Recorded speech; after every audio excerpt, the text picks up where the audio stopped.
Hello everyone, I am Vansh Malik. Today I will present my project European Soccer Analytics using Azure Data Engineering Pipeline. The objective of this project is to build an end-to-end data pipeline for processing large sports data and generating meaningful insights.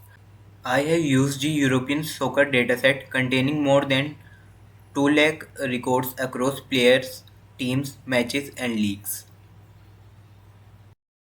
This project follows medallion architecture consisting of bronze layer, gold layer and silver layer. Bronze layer for raw data, silver layer for clean data and gold layer for analytics ready data. And I have used Azure Storage, Azure Databricks, Azure Data Factory and Power BI in this project. In Azure Databricks, I have used PySpark notebooks to clean and transform the data, and I have created two pipelines, which is full load and incremental load. Full load processes the complete dataset, while incremental load processes only new records to improve efficiency. In Azure Databricks, I have performed data cleaning and transformation operations such as handling missing values, removing duplicates, selecting relevant columns, and joining related tables.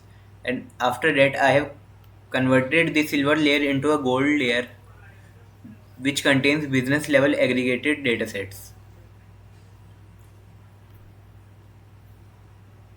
These datasets are optimized for reporting and dashboard creation. And using Azure Data Factory, I have automated the pipeline execution by triggering Databricks notebook through scheduled workflows. These are my two pipelines. Finally, I connected the gold layer outputs to Power BI and created interactive dashboards. The first dashboard focuses on league analytics. It shows league scoring distribution and average goals per match.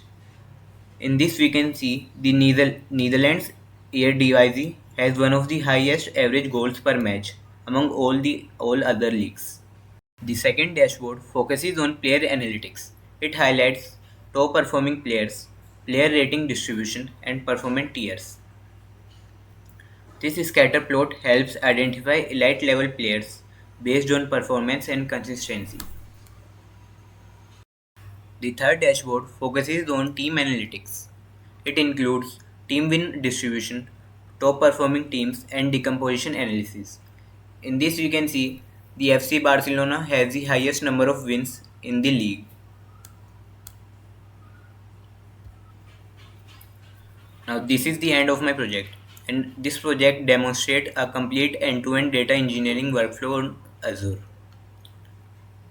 Through this project, I gained practical experience in Azure Databricks, Azure Data Factory, PySpark, and Power BI. Thank you.